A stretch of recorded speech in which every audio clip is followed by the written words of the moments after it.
So, good afternoon, everyone. My name is Pranam Mahajan. I am a TA for the course of Principle of Construction Management. So, I welcome you all to the first week of this course. Uh, Let me share my screen first.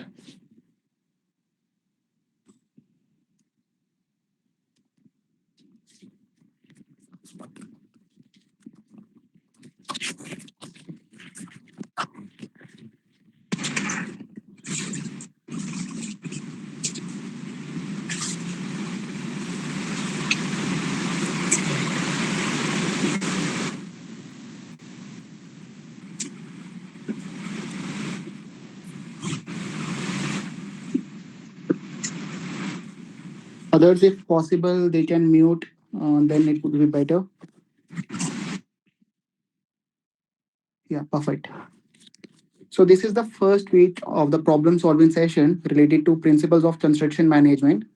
My name is Pranam Mahajan. I am your TA for this course. I am PMRF scholar in Department of Civil Engineering from IIT Madras.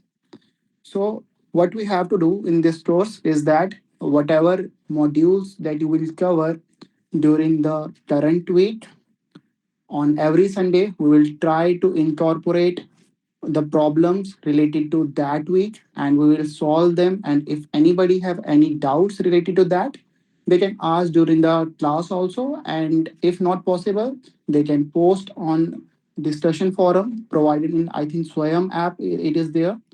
So so whenever you are free, whenever you want to post that query, so some of the TA or me itself will give you the solution regarding that problem, or else you can talk in the class as well and try to get your answer clear here itself. So what you have covered in this week, let's get started. So first of all, we have overview viewed about the principles of construction management, that why construction management is necessary. So construction management is necessary because nowadays projects are not that very simple. Project becomes complex with increase in the number of complexity that are involved. So talking about buildings, you have a number of things to be completed side by side within a proper deadline. Because nowadays you are not giving a full unlimited time to complete a project. You have certain fixed deadlines. You have to cover or complete the project within 2 years or 5 years within the stipulated time. Otherwise, if you don't complete the project, penalties will be incurred, and that will be not be beneficiary for the contractor who are involved in the construction of the project, because everyone who is involved in the project required to make certain amount of money from that, or you can say profit. So if that is not possible, then what is the purpose of doing that project in that stipulated period? And also, as the time increases, the expenses that are required by the contractor side will also increase. So that is why construction management now plays a very important role to fix the deadlines before the start of the project, that whether this timeline is feasible or not. So suppose we are building a 10 to 15 story building. So there are a number of components that are involved. It involves construction of footings. Then afterwards we have construction of columns, then slabs, then some beams. Certain places will also be needed to be completed, and then afterwards, once a structure is made, interior things are also needed to be done. You need to lay pipelines for the plumbing work, electrical work, and then electrical work will also be started. So certain activities needed to be interlinked with each other, or some activities needed to be carried out simultaneously or after a certain activity has started, so that the project will be completed within that stipulated time period or within the time frame. So that's why construction management comes into picture. So for that, we will make a construction program regarding that. So for that, nowadays many softwares are available. We have Primavera, we have Tylos, in which you can make that this much amount of time you require for this project, and then based upon that you can play with the numbers as well, play with the numbers so that the things should be completed within their time frame, or else your higher authorities can also ask you whether your progress is in good rate or you are lagging behind the targets. So for that, monthly targets are needed to be accomplished, that are provided in the construction program. So that's why construction program is necessary, so that higher authorities can also see your progress, that whether this project is going on in a good rate, or you need certain other additional equipments or monetary requirements, and manpower needed to be employed more so that this work should be completed. And you have to give, so project manager should be responsible to give proper reasons that why this project is lagging behind, and what necessary steps could be taken so that this project should be in concurrence with the timeline of the project that is required to be completed. So this is the journal overview. By the time you will complete this course, you will be knowing the theory about about the construction management, but you can't say that this is the stringent conditions that are needed to be applied. Every company that is using the principle of construction management have their own set of rules, or you can say SOPs. So they have certain SOPs that are needed to be followed, and that may or may not be same as you will study in this course. They may vary from company to company as well as administered by their higher authorities. So this course is made so that you can have a brief overview about what should be happening in the construction industry, and how you should be aware of that these much activities or projects have to be completed within the time frame. So industrial creation is integral part of the development, especially in developing countries. Not in developing countries, nowadays we can see in Dubai also how vast construction are going on. So for that also, construction management is required, so that this project should be completed within the time frame. Otherwise, authorities will give you certain notices that why this project is not completing, and they will may put stay on your project, and then the project will be delayed years and years. So a large number of construction activities are involved in the projects. So this project could be construction of roads, railways, power plants, as well as in industrial construction. Nowadays, how roads are increasing day by day, we can see that how good work is done by NHAI. So NHAI is doing the good work, and number of contractors they have employed, how they are managing the work, that should be seen. Another thing is railways. How railways is nowadays expanding. We don't have we first started with no, diesel. Before diesel we have to steam engine trains, then went to diesel engine. Now we are currently in electric power trains. Then we have Vande Bharat nowadays is going on. In few years bullet train projects are also coming into picture, and also metros, which are one of the good and the best thing that is happening in the country. And one of the most planned thing you can see is the Delhi metro. So how well managed Delhi metro is working on is the role and the case study to be seen how the work is going on. So different countries have large number of metro projects going on. So these metro projects are your case studies to look forward how they are managing their principles of construction management. So for that, different stakeholders comes into picture.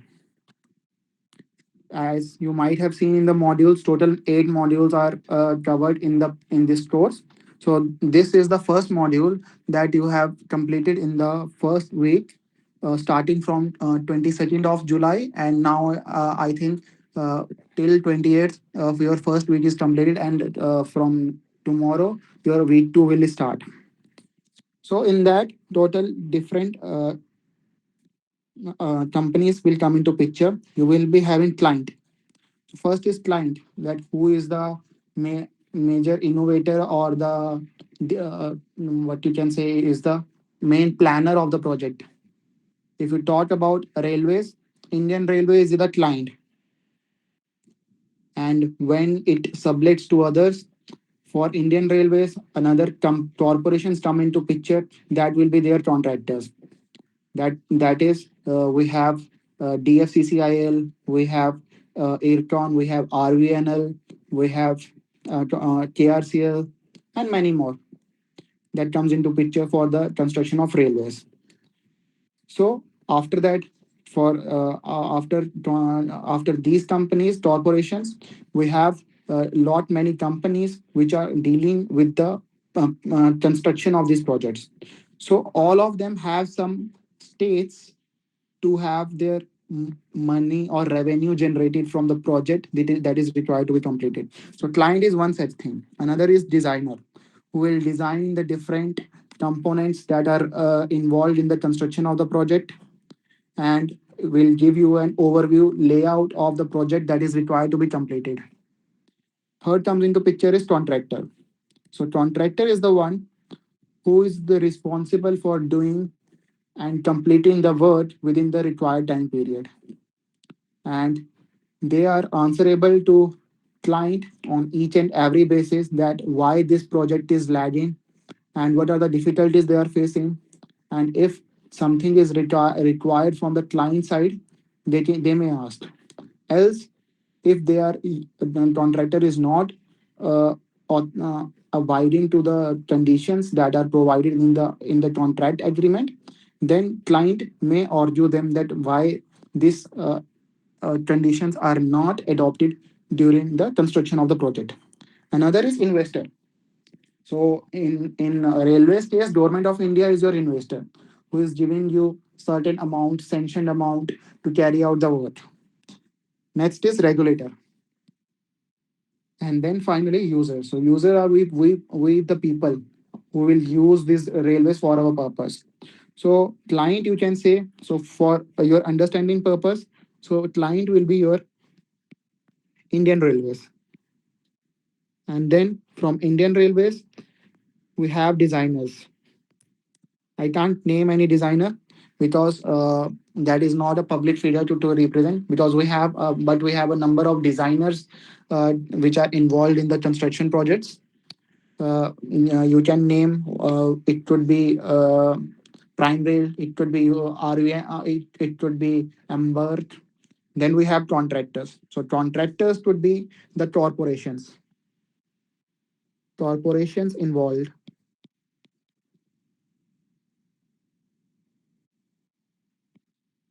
also PSUs. Then we have investor. So investor, Indian Railways, or Government of India. So here Government of India is your investor. And finally, we have user, that are we people who are the user of this project. So every construction project is unique in terms of its local conditions, the people and the equipment that are involved in the construction, and the quality of materials. So each construction project involves a huge commitment and huge amount of money, resources, funds, material, equipment, and time. Time is the most important thing. So these are the stakeholders who are the responsible for any construction project. There are many other stakeholders. It could be the safety auditors, or it could be the quality auditors and third party consultants. So what is the difference between this designer and consultant? Consultants are more specific to a particular job that is required to be completed. So, in other words, you can say designer is a whole is an person who will give you whole overview of what are the how the things to be required to be completed, and gives you the proper technicalities of the thing. But when certain complexities will alter, then we have to consult the consultants that how these difficulties could be remedied. So there are different stages in a construction project. So started with a concept. So the one who thought of starting the project. So so suppose in your in any village or in any town, a road is required to be made through the structures. So through the ground. So for that, sometimes they may happen that in hilly terrains you require to make not through the directly roads directly through the structures. You may require the construction of tunnels. You may require construction of bridges. So the one who is thinking of all of these things is the whole concept. Next is planning. So planning is generally the stage where you will determine the total estimated time required for the completion of the project. So this is the stage where your construction management starts to take birth, that you will see that this much things is required to be completed, and then how you plan the whole work so that it should be completed within the stipulated time. Then designing, and because after the work is sanctioned, your designing work will start, and then it will be executed by the uh, contractors, and then operation of the work will start. And after operation of the works, decommissioning is also taken into account, because every structure has certain lifetime. Beyond certain lifetime, you can't utilize the services of any structure, because that will pose risk involved and will cause threatening to the human life that are traveling from one place to another. So that's why decommissioning is also one path. So, so for the smooth commissioning, we require to manage our time, cost, quality, unplanned field change, as well as the dispute. So, more the meticulous is the plan, smoother will be the execution. So that's why planning is the most important step that is required to be done in most efficient manner, so that operation and the execution of the work will not have any stress during its execution period. So next is, what are the responsibilities of the project manager? So project manager does not mean that he is only responsible for the civil and the construction work that are involved. He should be responsible for the mechanical work as well as the electrical work and another miscellaneous works that are required to be completed for that particular project. For example, in metro projects, civil engineering comes into picture in the form of rails, sleepers. We have ballastless tracks, how a person will come from the road till the metro, that work is to be completed. So that all will come into civil engineering. So after civil engineering, mechanical engineering will also come into pictures. You have turbines come into play. You have ventilation systems come into picture. You have what you call you have rail means metro maintenance will also come into picture. So that work, not everything but something should be should be in the knowledge of the construction project manager, who is responsible to carrying out all these activities. Another thing, electrical work should also be having some knowledge, like how to operate the DC DGs that are involved, how the signalings are working. So this is all the responsibilities of a project manager who is involved in the projects. So talking about any metro projects, we have different components. We have stations, maintenance yard, tracks. It could be your underground track, on grade track. You have above in grade track also, and operation rooms. So constructions as well as their need that is required to be done at that particular site. uh, so for all of them, it is the responsibility of the project manager that it should be done in a proper and the efficient manner. So you can see from the figure. So we have stations. In stations, you can see trains. So in trains, also you can see the signpost. We have uh, electrical equipments. We have mechanical air AC ventilations. In maintenance, mechanical engineering come into picture, that when any part gets disrupted, then how we can see that it is working and not, and how to repair that. Operation rooms, so for that electronics come into picture. And underground tracks. For underground tracks also, lightning, proper efficient lightning, as well as their construction comes into picture. So talking about the different components that are required in any metro project, it is power supply, signaling, ticketing, lighting, ventilation, air conditioning, firefighting, emergency management, communications. So these all are the additional things that are required to be managed by the project manager in the site, because he can't say that he is only responsible for the construction of bridge, construction of platform, construction of tunnels, construction of bridges. He should have certain knowledge that how these things also work, so that he can manage the work and should get them completed within the stipulated time. So now talking about how the project will start. It is, so we are not concerned about the construction, that what are the materials we require. So that you will see and learn in different subjects. So we are dealing with the construction management. So after the concept of the project is completed, we come into a picture that we have to prepare preliminary estimate. Preliminary estimate, you can say that giving you the approximate amount of the total work that is required to be completed. Because suppose Indian authorities now approves that you have to make a railway from Rishikesh to what I can say, any city, suppose Delhi.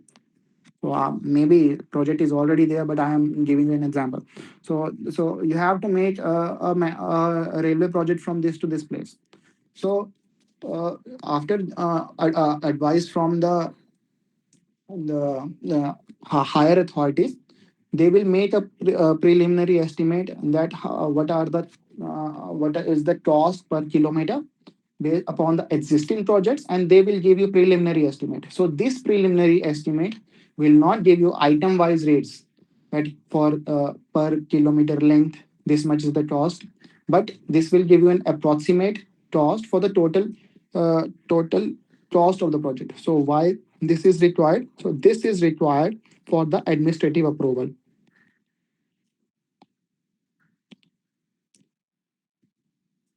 So preliminary estimate is required for the administrative approval, so that from the higher authorities we get the sanction that we will start this project, and for this project this much amount is required to be incurred for its completion. So after getting administrative approval and financial sanction, then planning and detailed design will start.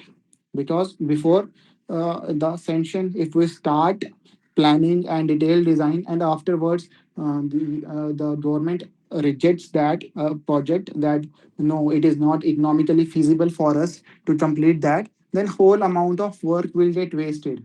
So that's why after getting administrative approval, we will start our planning, our detailed design, that what are the things that are required. So we will see, we will require rails, we will require points, we require crossings, we require materials like like stones. So then cement, concrete, then sand, excavation should be done. Then laying, their installation, electrical work, plumbing work, all will come into picture. So that comprises your detailed design, and for that you will prepare a detailed estimate, and and finally technical sanction is done. And after technical sanction is done, what you will do, you will float a tender. So nowadays tenders are floated in e-tender mode. What are e-tender modes? E-tender mode is now manual things are applicable, but nowadays what's happening? We have websites available wherein the client will upload their tenders, and all the interested bidders will come and see the different technicalities available and will bid for the project.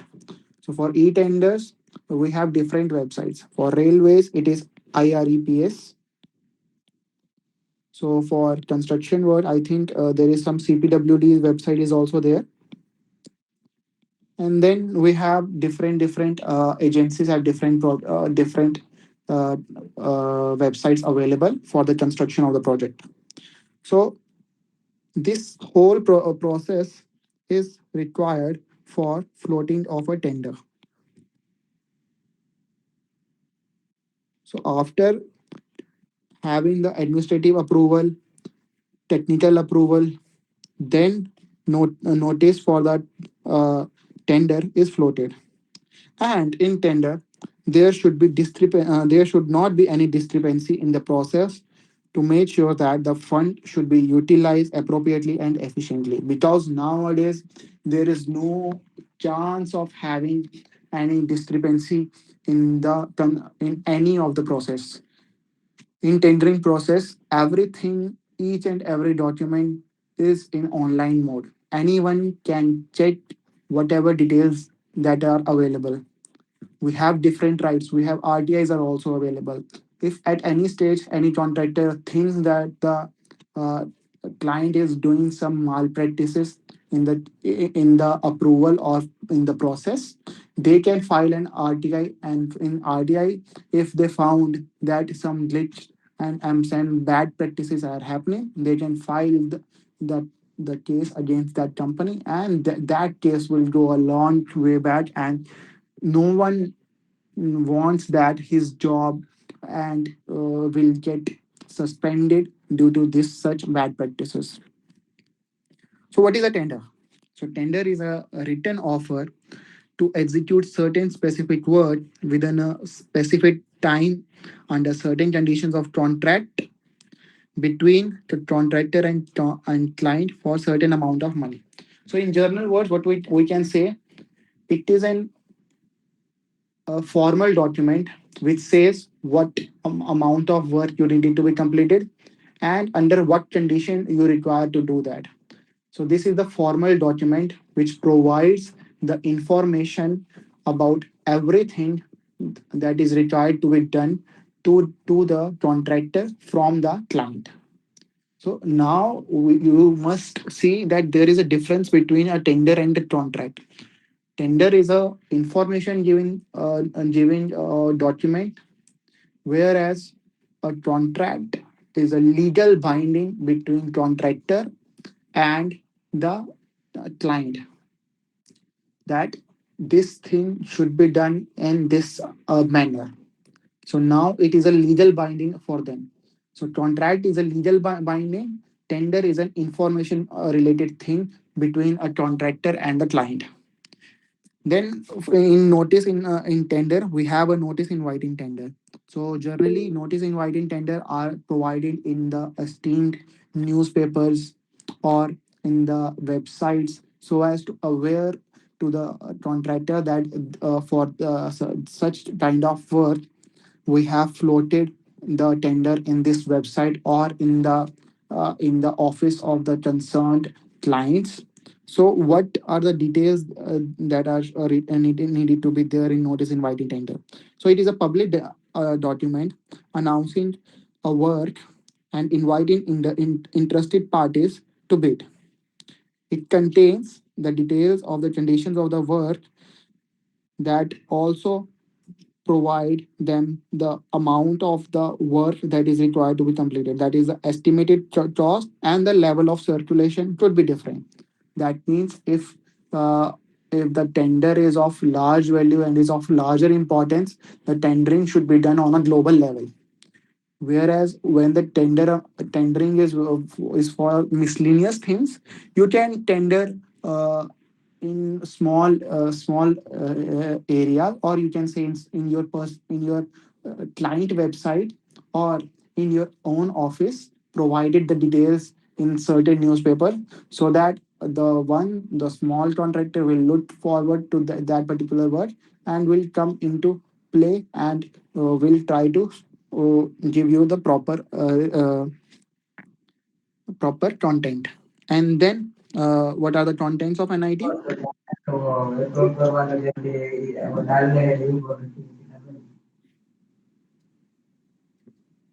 So contents. Hello, who is this?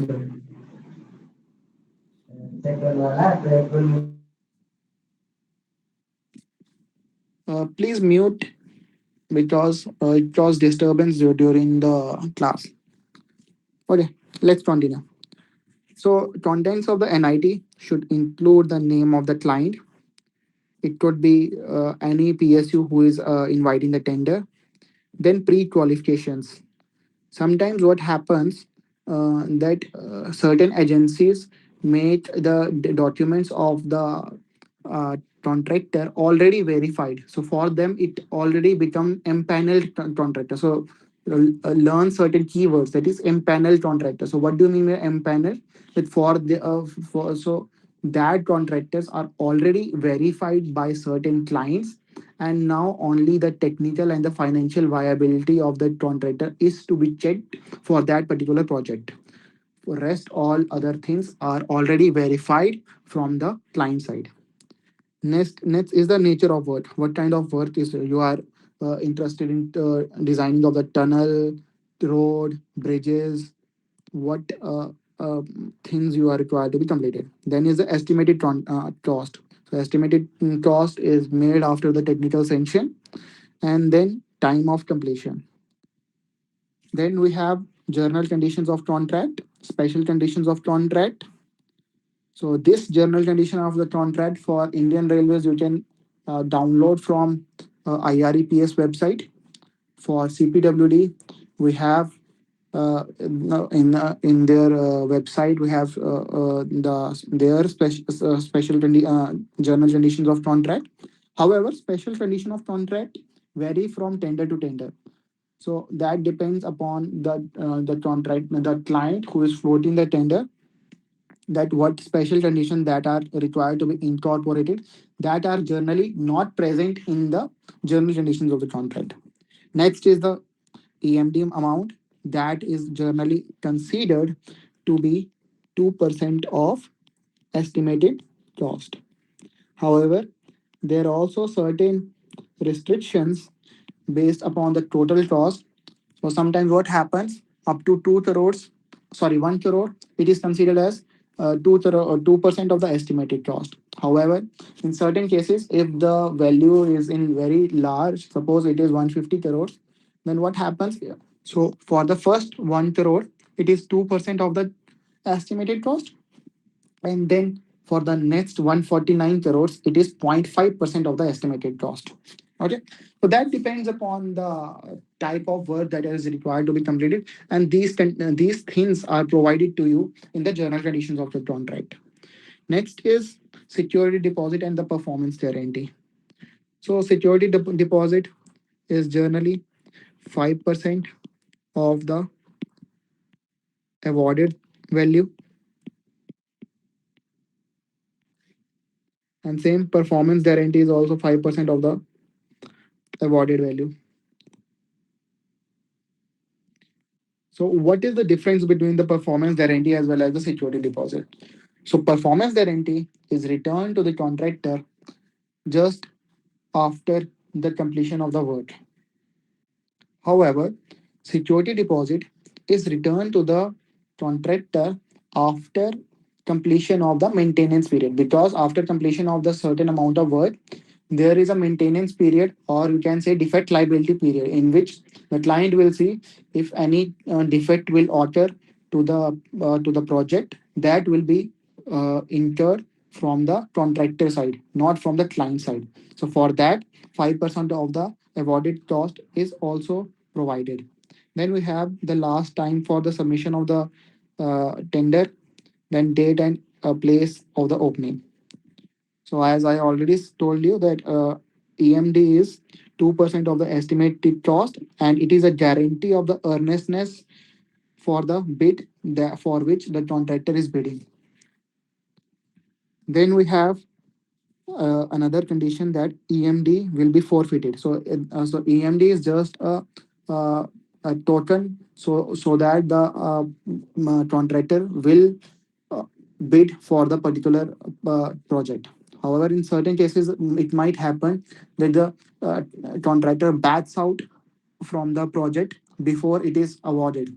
So during that process, since the client has done its investigations for the technical viability of that contractor, so if the contractor backs out, so the EMD will be taken by the client, so that this thing will not happen with them in future. Next is security deposit. So security deposit is either deducted from the running account bills, or as the funds available from the for the available to the client for the repair of the work during the defect liability period. So as I already told you, during the defect liability period, that is most important here. So this money is refunded to the contractor after the defect liability period has lapsed. Another thing is letter of intent and performance guarantee. So the client identifies the agency to whom the work is to be awarded, and then issues the letter of intent. We can also say them to be letter of acceptance, asking the bidder to deposit 5% of the awarded value and mobilize and commence the work. This performance guarantee is released after the issue of the completion certificate of the client. So this you have to note, after the issue of the completion certificate by the client. That means after the work is completed and their performance is found to be satisfactory, then only this performance guarantee is returned back. So then how bids are evaluated? So for small amounts, the bids can be done in single packet system. So in single packet system, what will happen? Some estimated amount is there, and the contractor will submit both their technical thing as well as their financial bid in the same tender at the same time. Whereas when the project cost is very high, so then what happens? The tender will open in two packet system. So in two packet system, after the uh, contractor is found to be technically viable, then only its financial bid is open. Otherwise, it's financial. If not, so if the contractor is not found to be technical viable, then it's the financial then its financial bid will not open. Even if he is the lowest bidder, then also the work will not be awarded to him if the technical conditions are not satisfied by the bidder. So the bids may be evaluated on the basis of the lowest cost alone, as I said you in the single packet. If it's technically and financially viable, so then the L1 is the lowest contract, lowest amount, and for which the tender is to be awarded. However, in some cases, technical competence, financial soundness, safety record may also be part of the evaluation process. So this can be done by empanelment, that is the verification of that contractor before the floating of the tender or by submission of the appropriate documents. Another thing that happens, that bid can be invited in two parts. One is the financial bid, or one is the technical bid, and second is the financial bid. So which are open separately. So financial bid are usually open for only those bidders who qualify technically. So these technically qualification should be only based upon cost. So sometimes happens that those who qualified in the technical bid, for all of them, we say that whoever is the lowest bidder, the work is awarded to them. But in some case, we will make a composite score. So composite score is based upon the technical as well as the financial bid that is provided by the contractor. So this is the whole process of the tendering. that how it is done. So these construction projects may go or go on for long periods of time. Therefore, the contractor will need to pay periodic will need to be paid periodically for parts of the work to be completed. That is, he will submit its running account bills, and after checking by, or inspection by the engineer in charge, certain amount or the 80 to 90% of the amount will be provided to the contractor after deducting some amount based upon the kind of work that is done.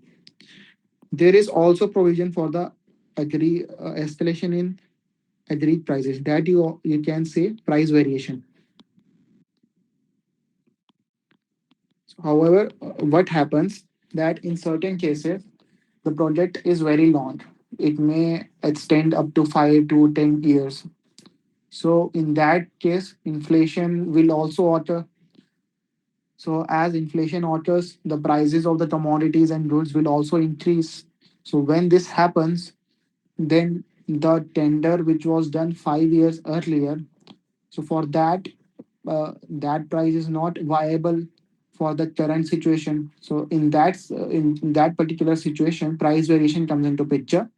That in and this thing is already mentioned in the tender, that up to how many years price variation or clause come into picture, and then the amount that is required to be paid will be escalated to a certain value based upon the last accepted rate provided by the contractor.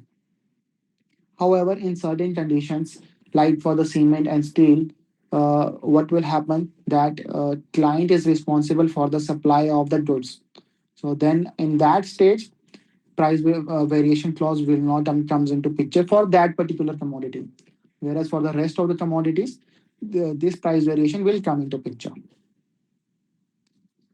Now, finally, we have some examples that are required to be completed. So for the tender thing that you have seen in the previous slide, we will have solve one question related to that. So this is an example. We have the bidding to be carried out for a construction project with an estimated cost of uh, 5 lakh rupees for the complete word description. So the scores for the technical bid and the financial bid received from the different bidders are given in the table. So we have five bidders, A, B, C, and D, and their technical scores are provided in this table. So these are the technical scores, and these are the financial score or financial amount that they have provided. So now, what is the condition? How the tender will be closed? So either the work is provided to the lowest bidder, or it is provided based upon the composite score. So we will see later. So the bids are evaluated as described below. So for a valid bid, the technical score must be more than or equal to 50. So now from this step one, we will see that how many number of bidders are qualifying. So from this step, bidder A is qualifying because he is having 55 store. Then bidder B is also qualifying. C is also qualifying. D is not qualifying because its technical score is 45. And E is also qualifying. So from the first stage, one bidder is eliminated. That is bidder D. Now going to second stage. So for bidders who qualify criteria 1, financial scores will be evaluated as follows. Award 100 marks to the lowest bidder. So now, out of these four, who is the lowest bidder? So from this, the lowest bidder is C. So we will allot 100 to him. Okay, as per 2A. Okay. Then calculate the financial scores of the ith bidder based upon the equation that is given to you. So now we will calculate FS for each of the contractors. So in this, we will write like we will for C, FSC is 100 because he is the lowest bidder. Now for A, FSA is equal to 100 minus into 1 minus who is the uh, what is the bid? It is 590. And what is the lowest bid value? It is 550 upon 550. So this will give you certain value.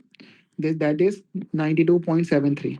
Similarly, you will calculate for B, and for B it is 100 into 1 minus.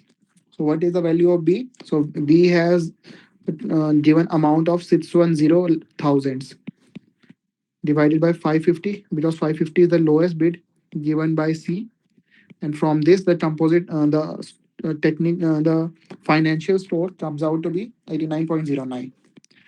Now for E, your FSE will be equal to 100 into 1 minus 580 minus 550 divided by 550. So that amounts to 94.55. So now we have calculated the financial stores for all the bidders. Now for the qualified bidders, the composite stores will be evaluated by considering 60% weightage to the technical store and 40% weightage to the financial store. Now we will calculate the total composite stores for different bidders. So we have contractor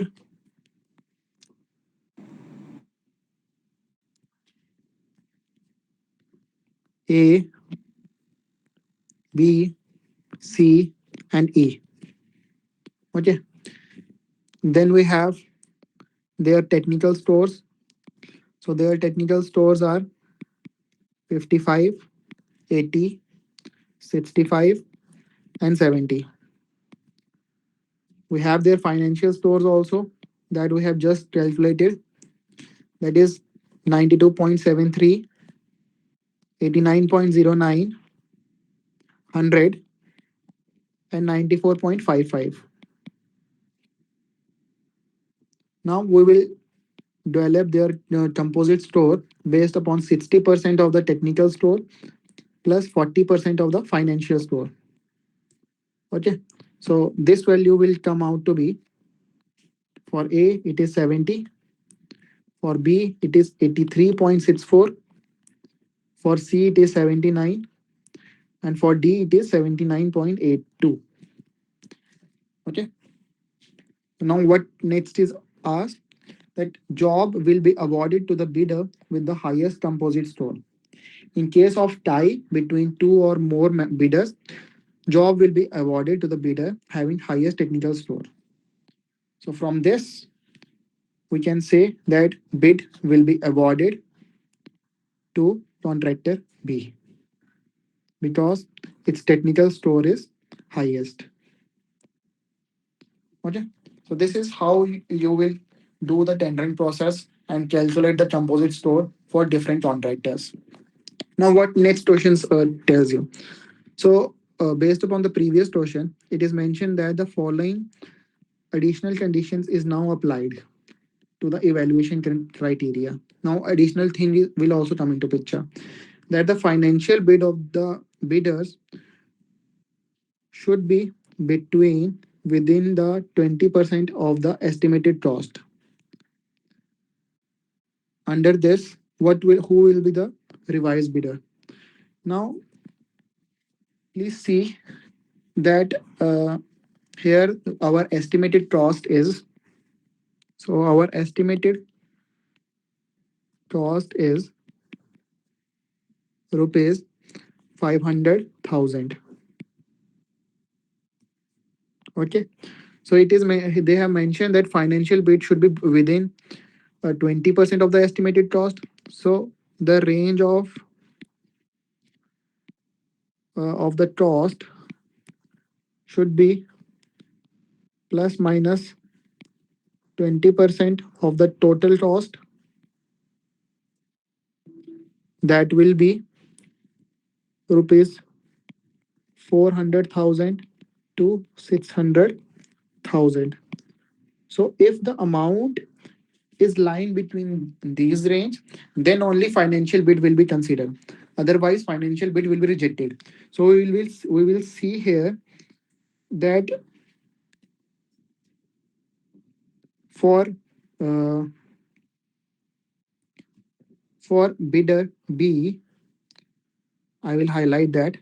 So you can see for the bidder B, the financial bid is amounting to 610 thousands. That is outside our range. So our outside range is till 600,000. So now, bidder two,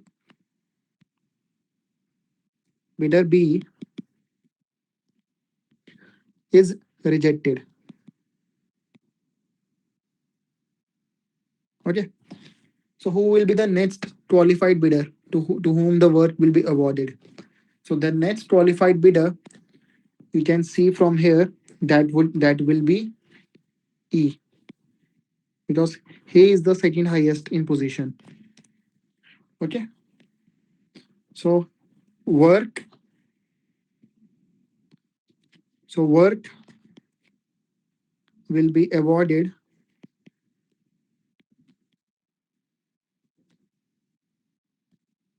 to bidder E. Okay. So this is how you need to determine the lowest bidder based upon the conditions that are provided to you. Okay. So similarly, we have next question based upon ABC analysis. So this week you also have seen ABC analysis, in which we will define the class A, B, and C based upon the total estimated cost, because the consume the items that are more required, that will be controlled by the higher authorities, because if they get deficient, your whole project will get stopped. So class A kind of goods will be handled by the higher authorities, whereas class B kinds of material will be handled by the lower authorities, and class C kind of the material will be handled by the junior clerks and other staff personals that are involved in the project. So in this, we will see that there are total 7 items: A, B, C, D, E, and F. For F, I have written as separately. So now the cost contribution in percent of all these items are shown in the table. So now, based on the classification using ABC analysis, we have to answer these two questions. So how many items are there in class B, and how many items are there in class C?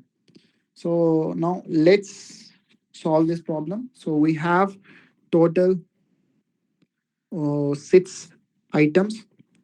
So we will arrange them in descending order.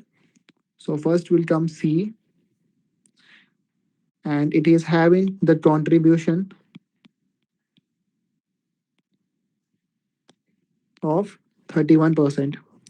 Then you have item F. It is giving you contribution of 25%. Then you have item A. It is giving you contribution of 14%. For B, it is 11%. Then D, 10%. And for E, it is 9%. Now we will calculate cumulative contribution. Cumulative contribution, it comes out to be, here it is 31. So 31 will come. So now 31 plus 25, 56 will come. 56 plus 14, 70 will come. 70 plus 11, 81 will come. 81 plus 10, 91 will come, and then total 100. So, as discussed in ABC analysis, up to up to 70%, you will be having class A. From 70 to 90%, you will be having class B. And from 90 to 100%, you will be having class C. So, from this, we can say that in class B, item B will come into picture. Item B is there. Whereas in class C, we have items D and E.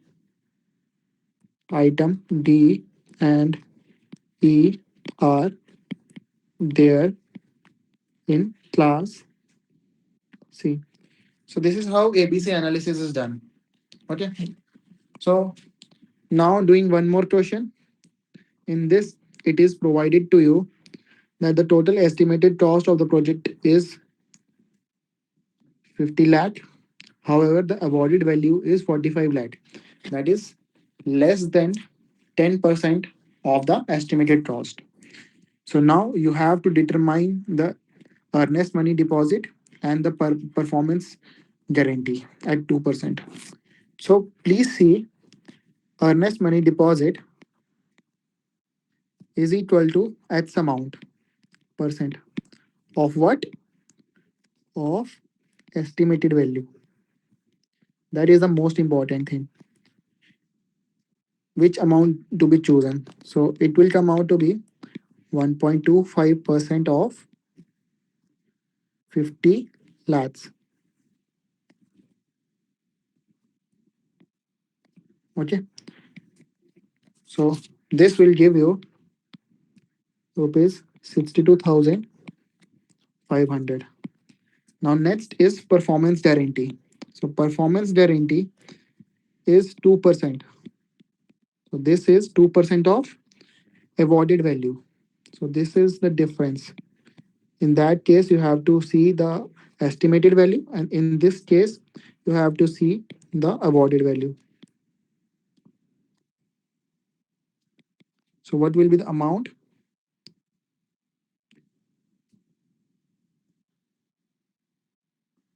Let me have a check.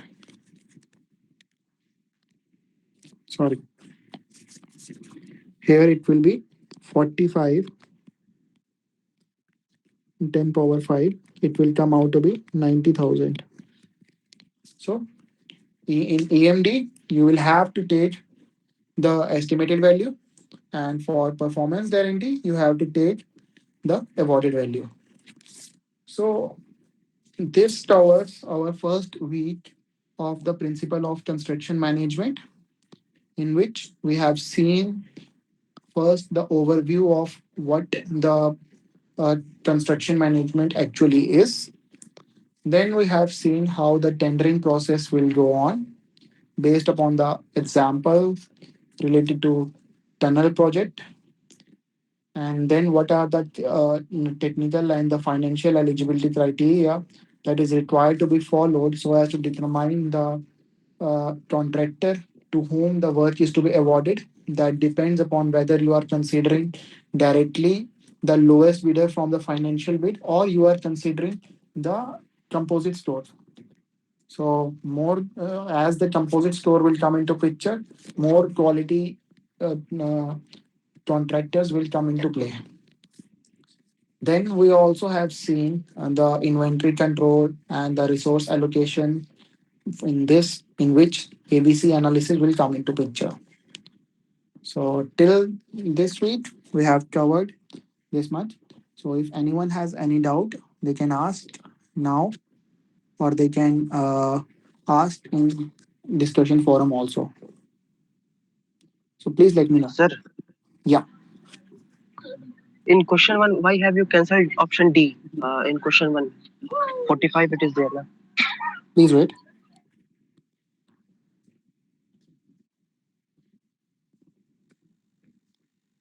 Yeah. So 45 we have not considered because see the first case. In first case, it is mentioned that for the valid bid, the technical score should be more than or equal to 50. So in the technical bid only, the bidder is get disqualified because he's having the technical score of 45. And for our eligibility, And for sir, our this how we calculate this technical bid score? so, actually, if you start reading the for that, you have to read the tender documents. So if you read the tender document, you will see that there are certain points on which technical bid is calculated. It depends upon number of factors. First is for how many years that contractor is working. So suppose they have mentioned that if the contractor is working from 0 to 2 years, out of 10, give them two marks. Then, if he is working from 10 to 15 years, give them 5 marks. If he is working from greater than 20 years, give them 10 marks. Another thing comes into picture is the amount of work that he has already qualified. Suppose you are making a road project, and that road project is amount to 1 crore rupees, but that contractor has already done, and so for that 1 crore you require 10 kilometer of road to be executed. But that contractor, so suppose one contractor has done the work for 2 kilometer of the road, but he is technically qualified. Then for them we have to give the low scores. So if that person who is having greater experience and he has done the work for large number of kilometers, suppose 50 kilometers, 100 kilometers. So based upon the slab we have prepared, we have to give them scores based upon that. Another thing that comes into picture, that could be the financial amount of the work that he has completed. So that suppose he has done the work up to 2 crores, we will give them 5 marks. If he has done work up to 50 crores, we will give them 20 marks. And then if he have done greater amount of works like 200 crores and 300 crores work, we will give them our maximum marks that is provided on the tender. So for that, in tender document, everything is mentioned that how the technical score is calculated. Anyone can challenge at any point that you have taken my technical scores incorrectly. Then also that contractor will challenge the client, and if possible, the client will rectify its mistake and provide the new technical scores.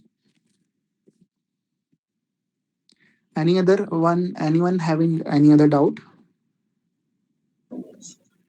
Sir ये Okay. जो अ, sir इसका मतलब क्या हम लोग जो road का जो कॉस्ट एंड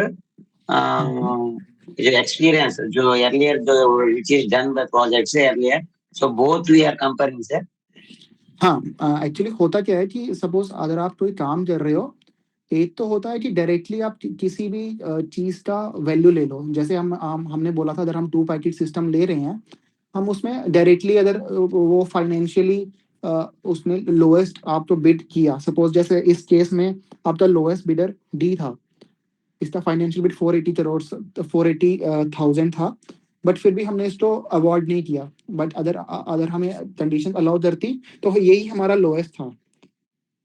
बट जब आप कंपोजिट स्कोर्स कैलकुलेट करते हो, तो तब क्या होता है, आपको सर्टेन पैरामीटर्स होते हैं जिसके बेस पे आपका टेक्निकल स्कोर डेवलप होता है। टेक्निकल स्कोर आपका डेवलप होता है आपने काम कैसा कितना किया हुआ है।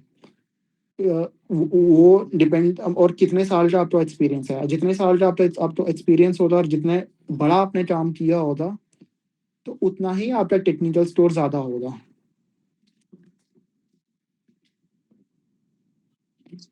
So ये सब अपना टेंडर डॉक्यूमेंट में लिख के रहा था ना सर, जो बिफोर हम लोग टेंडरिंग करेंगे। हाँ हाँ उसमें हाँ सब कुछ मेंशन करते हैं ना इसके जो भी है। हाँ, उसमें सब कुछ मेंशन होता है कि वो किस एक्सपीरियंस में कितना स्टोर कंसीडर कर रहे हैं, तो तभी आपका टेक्निकल स्टोर बनता है। आप अगर आप चाहो तो आप खुद भी अपना टेक्निकल स्टोर बना के वेरीफाई कर सकते हो कि जो क्लाइंट ने अगर हमारा जो टेक्निकल स्टोर बनाया है और जो हमने बनाया हो वो एकदम मैच कर रहा है या नहीं कर रहा, और अगर नहीं मैच कर रहा हम क्वेश्चन भी कर सकते हैं अपने क्लाइंट को कि आपने ये चीज़ गलत ली है, तो इसको प्लीज रेक्टिफाई कर दो।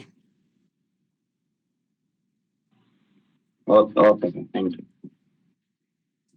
सर एक और क्वेश्चन था, वो हम्म, आपने 2 के ए में उसमें लिखा है कि the technical score must be equal to 50। Okay, इसके लिए हम डी को कैंसिल कर दिए। उसके बाद ठीक है। लिखा है 2 में कि award 100 marks to the lowest bidder, मतलब उसके बाद जो लोवेस्ट होगा उसको हम लोग 100 करेंगे।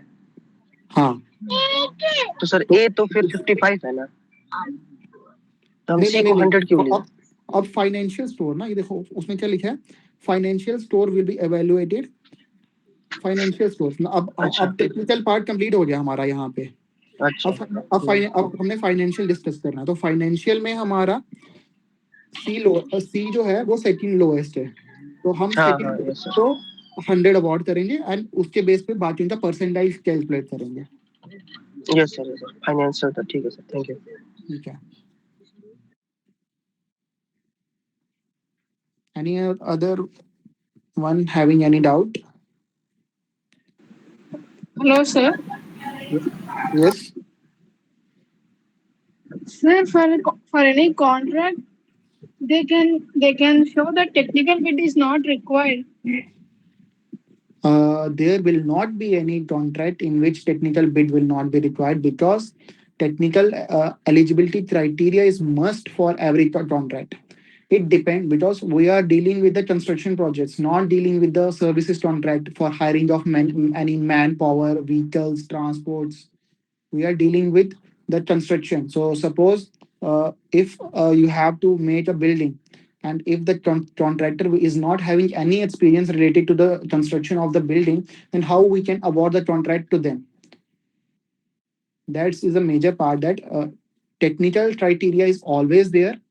Sometimes that technical criteria will take into account the financial thing also, and sometimes it depends upon the quality of the work that is required to be concluded. Is my answer fine, Sir, or yeah, continue. sir, here the given technical score must be more than or greater than equals to 50, no, sir. Mm-hmm. The value 50 can be changed. Yeah, that can be changed. That depends upon client to client. So suppose I have taken 50, you can take 60. Someone else can take 40 also. However, so Thank these you, sir.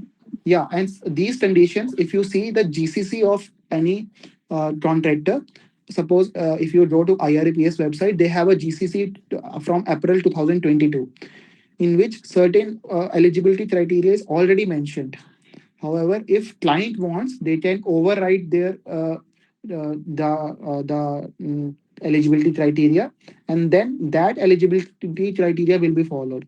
Suppose in the GCC it is mentioned you have to take the technical store to be 50, but the client wants that he will take the technical store to be 40, so he can take the 40. Then, however, for the 40, he has to take the approval from the higher authorities, that in GCC it is mentioned 50, since most of its contractors are not getting eligible for that particular tender. So that's why he is reducing the technical store to 40, so that large number of contractors will come into picture and large competition should be there. Okay. Any other? Thank you, sir. Okay. Thank you so sir much. Sir Yes. Sir actually अगर ये criteria को अगर हम लोग match नहीं करेंगे, जो भी Mm-hmm.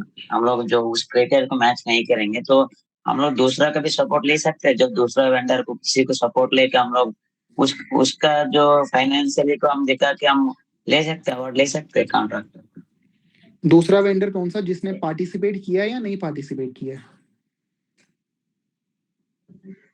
नहीं पार्टिसिपेट हम लोग इंटरनली बात करके हम मैं क्राइटेरिया मैच नहीं हो रहा मेरा मेरा फर्म क्राइटेरिया मैच नहीं हो रहा तो मेरा दोस्त कोई भी फॉर एग्जांपल मेरे दोस्त को कोई भी उसका क्राइटेरिया मैच है उसको लेकर हम का अवार्ड ले सकते हैं क्या इसका? हाँ, उसको बोलते हैं ज्वाइंट वेंचर। मैच हो रहा था तब आपको ज्वाइंट वेंचर करना पड़ेगा। तो जब बिड भी सबमिशन करोगे तो उस टाइम पे बिड सबमिशन के टाइम पे भी आपको एज अ जेवी पार्टिसिपेट करना पड़ेगा। तो जब आप जेवी पार्टिसिपेट करोगे तब आपके दोनों के डॉक्यूमेंट कंसीडर होंगे। सो आपके दोनों के डॉक्यूमेंट्स मिला के जो टेक्निकल स्कोर होगा वो कैलकुलेट होगा। तब सिंगल पर्सन का कैलकुलेट नहीं होगा, तब पूरे जेवी का कैलकुलेट होगा based upon the certain other condition. Because कभी कभार क्या होता है कि जेबी मेंबर में जो लीड मेंबर होता है, सपोज आपका 51% है, दूसरे का 49% है, तो आपका 80% of the work will come into consideration में आएगा और उसका 20% ऑफ द वर्क दूसरे का 20% of the work will come under consideration आएगा। सो जेबी में भी अलग एलिजिबिलिटी क्राइटेरियाज होते हैं, बट अगर आप जेबी में पार्टिसिपेट करते हो और उसकी टेक्निकल स्किल्स ज़्यादा हैं तो आपके chances of getting qualified in technical bid वो इंक्रीज हो जाते हैं। आप उसके लिए जेबी भी कर सकते हो, आप एलएलपी भी बना सकते हो, एक प्राइवेट फर्म बना सकते हो, उस तरह काम कर सकते हो। Okay, anyone? Could you go to the second slide where you calculate? Sir एक डाउट था सर हमको भी। एक मिनट, एक ही करके कौन बोलेगा पहले? Where you calculated 20% of the that value, where this B was rejected. B is okay. B is rejected. Okay, yeah. This slide. Yes, sir. So this 20% of the total cost 400 to 600. So this was confusing me actually. Actually, what happens that suppose the total amount of estimated work is 500,000, and it is mentioned in certain contracts that because this estimated amounts is also prepared based upon some technical sanctions, and the client has done lot many work to calculate this estimated amount. So it means that 20% of estimated cost means that the range of the bidding should be between 600 to 400 to 600 to 100,000 lakhs. It means that the amount should not go lower than 400,000 and it should not be more than 600,000 lakhs. Because if suppose he has given you rupees 600,000 as his financial bid, but the client, so this amount is calculated by client, so he has also done certain amount of work to calculate this amount. So if a higher authority sees that you have awarded the work to 600,000 610k, who is giving you more than 20% of increase in amount, so how you awarded this work? That means either your technical sanction is not correct, or you have done some misinterpretation during your calculation of estimated cost. So that should not be any case. That's why they have keep a range that whenever a person bids for any tender, he should make a bid in such a way that it is technically and financially viable. Suppose if someone bids for 380 crores, so sorry 380k, in that case it is profitable for the contractor, for profitable for the client, but in that case also he will not allot the tender to that person, because he knows that beyond this 400,000 lakhs this work is not achievable, and that will hamper them during the construction progress. Because in later stages, if the contractor backs out, sir, I back out from this contract, I will not be able to do the work in next certain years because I am financially bankrupt, and my financial capacity is not allowing me to do the work. Then what will happen? Then client again have to do the tendering process, again have to allot the new contractor to solve to do the remaining amount of the work. That will again a financial as well as the technical burden on the client.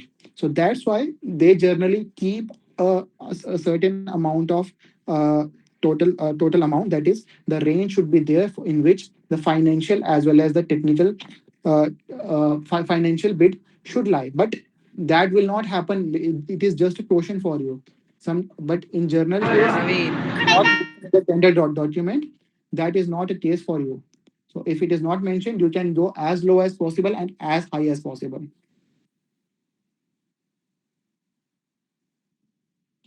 Okay, is the answer is okay for you? Yes, sir. Okay.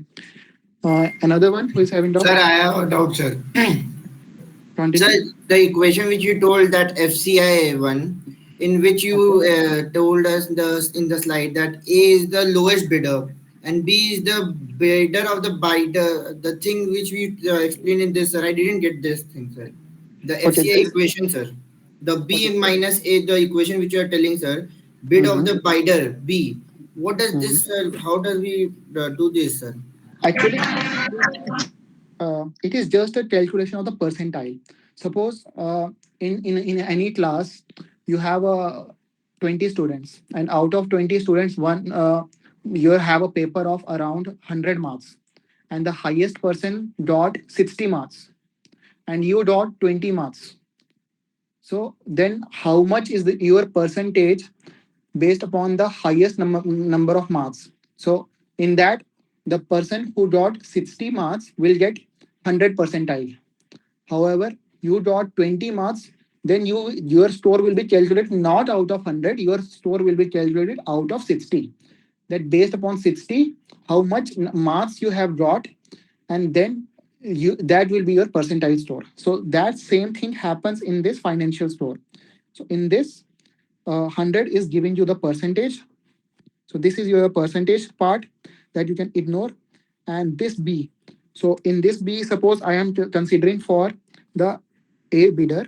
So here B is the bid of the ith bidder. So here for the bidder A, B will come out to be 590 because he has mentioned as 590.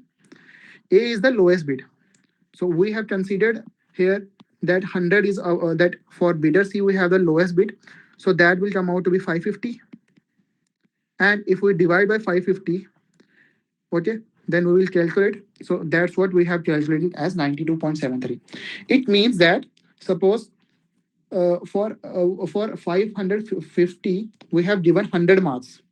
So what amount of marks we will be giving for 590? So for 590 it is 92.73, and as the amount increases, this value decreases. So you can see, since the bidder B has given 610 and his amount is getting decreased, whereas bidder E has bid lower value, then his amount got increased from A. That's how FSC is calculated. Still having a doubt in this? Sir, I have a doubt, sir. How did you get 550, sir? 550 is there now. You can see the lowest bidder. For the lowest bidder, it is given you 550. Yes, sir. So for, I am not. Okay. From the question only, you took the lowest bidder, and from question only, we get all the lowest bidders. Yeah, right. Okay, sir. I got your point, sir. Okay. Anyone else having any doubt? Excuse me, sir. Yes. Actually, sir, I just want to show my gratitude that I understood all of the concept you told now. But sir, actually, I wanted the video of this session, just for reference. Yeah. That link will be shared to you from the NPTEL team, in which links as well as the presentation slides will be provided to you, and there will be a YouTube link. You can watch them in the recorded section. Okay, thank you so much, sir. Okay.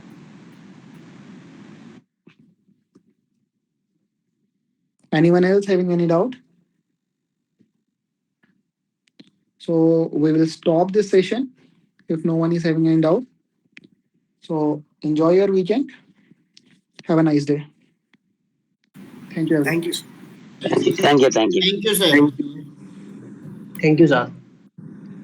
Thank you all.